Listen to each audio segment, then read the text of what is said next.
What is up guys, it's Troy the Full Setup here, back with another video for you, and today we are unboxing my new graphics card. This is the Palit GeForce RTX 2080 GamingPro OC. Now this is the overclocked version, but honestly I would just buy the cheapest version that you can find. So the non-overclocked version boosts to 1740 MHz and the overclocked version does boost to 1815.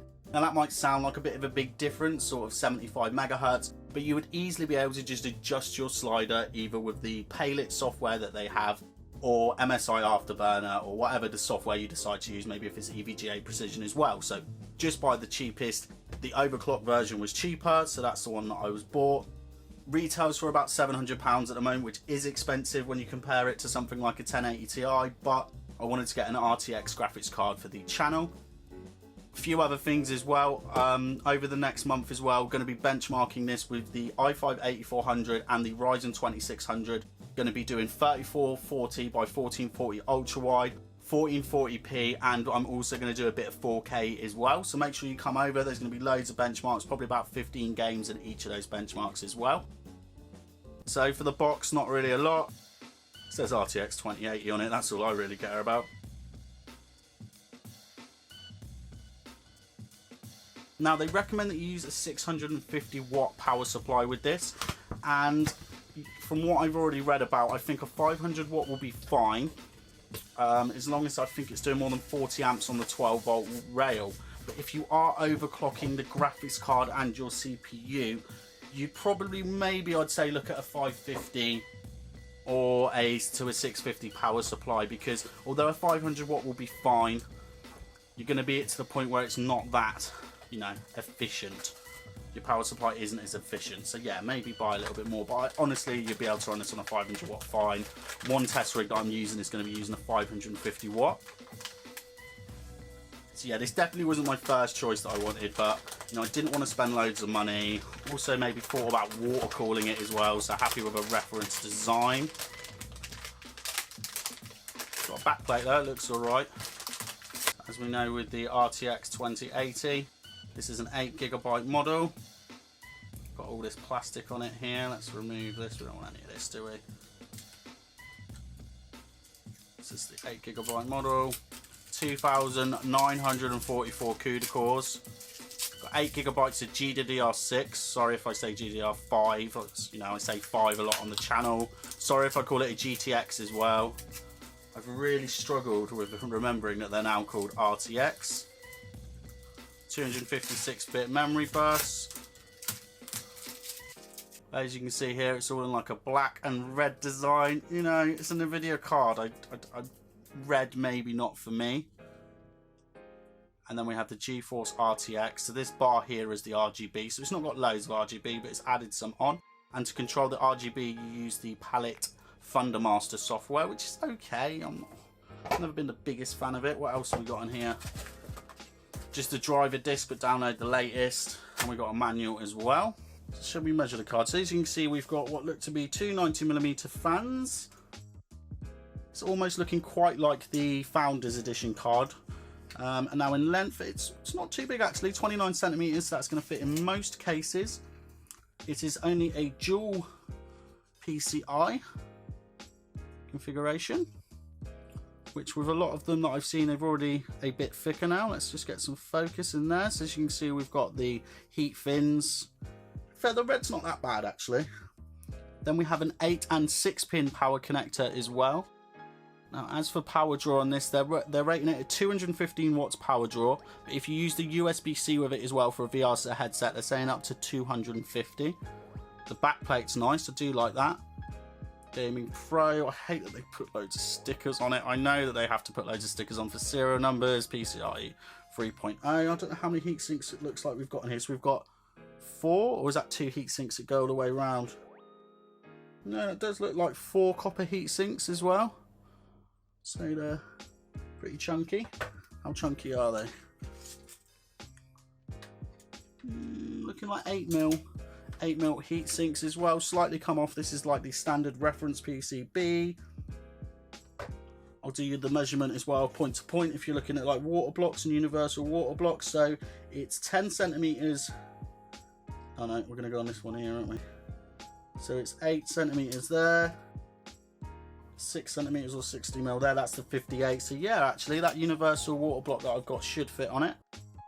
Now over to the port side of things, we have 3 DisplayPort 1.4s. These are good up to 8K 60Hz. Then we have a HDMI 2.0B as well. And then we have the USB-C. So you can USB-C output to a monitor, or you can as well over to a, yeah, overall it does look like a nice card actually. Like I said, the red doesn't annoy me too much, quite like it. So let's put this in the system. So I actually ended up doing the unboxing a few weeks ago, started making this video, but I went straight into doing all the benchmarking videos. So I'm going to extend this video a little bit as well. So we're going to show you a few extra things. Going to show you some overclocking in a second, talk about the RGB. Like I said, we'll do a quick fan test as well, and then I'll show you some benchmarks at the end of the video. But there are loads of links in the video for this, over to benchmarks that I've already run for the RTX 2080. One thing as well, we got it in the PC as well. Now I want to thank a few people. This case is the Deepcool Barkonkase. It's an RGB case, like built in. You've got a flow meter here and got a built-in 120 AIO cooler. They sent that over, so huge thanks to that. Gamemax sent the 550 watt RGB power supply over, so another huge thanks to them. And for all my tests with the i5-8400, I wasn't just using this single 8GB stick, I was using 16GB dual channel Crucial Ballistix tactical tracer that they sent over as well. Now in order to adjust any of the RGB here, and do you know what, I don't even know why they put it on here, because it doesn't really do a lot. There is literally one tiny little bar, and when you get it, it's just a solid green. Now in order to change it, you need to download the Palit Thundermaster software. As you can see, we've got it on screen here. And then you just click onto the LED and you can do off, so that should turn it off. You can do one based on temperature. Then you just have still colors. The standard color is green when you open it, obviously for RTX. And then there's just a rainbow. So there's not really a lot going on with the RGB here. There's nothing really that special going on with the RGB light. And before you ask, it doesn't work with like Aura Sync or anything else like that. Moving on to overclocking the graphics card then. Now, you could use the Palit software if you wanted to, but I'm not really that fan of Thundermaster. You could use other programs. You don't have to just have the one that goes to your brand. You could also use EVGA Precision with this. But I'm just an MSI Afterburner guy myself. Now, as for overclocking, you want to max out the power limit and temp limit. Now, as for core overclock, now I've got it at 125 megahertz, and the reason that I did on my test at 125 is that most of my games worked at plus 115 by moving the slider a little bit. That's a little bit too much. But worked at a plus 150, we've got 155. But I had 2 games that didn't really work for that, and the 2 games that didn't work were Rise of the Shadow of the Tomb Raider and PUBG. Memory overclock as well, I was able to push 700 megahertz. There's quite a lot of people pushing up to a gig, but I haven't pushed it any further than that. As for fans, we're going to have a little look at fan speed now.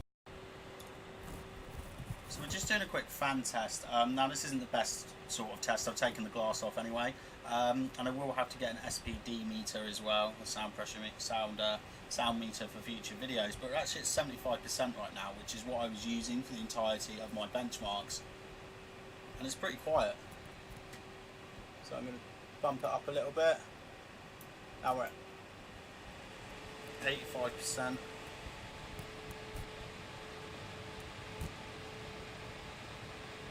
Still, that's not annoyingly loud either, at 85%.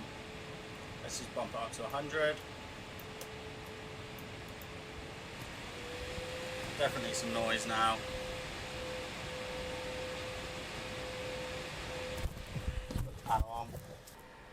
And there you go, that's it with the glass panels. That's at the glass. That's sort of the microphone just at the back of the case there. So yeah, it's not a very loud graphics card at all really, even with the fans at 100%.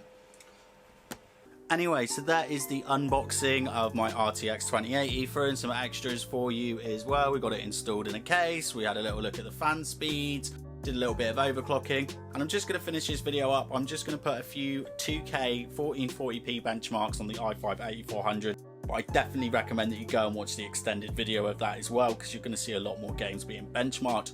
As always, any questions on the graphics card, let me know. Always happy to help. If you're having any struggles with overclocking or getting the right software that you need, let me know and I will send you some links over. Thanks for watching. If you like the video, tell me why. If you don't like the video, tell me why, and I'll be back with some new content very soon.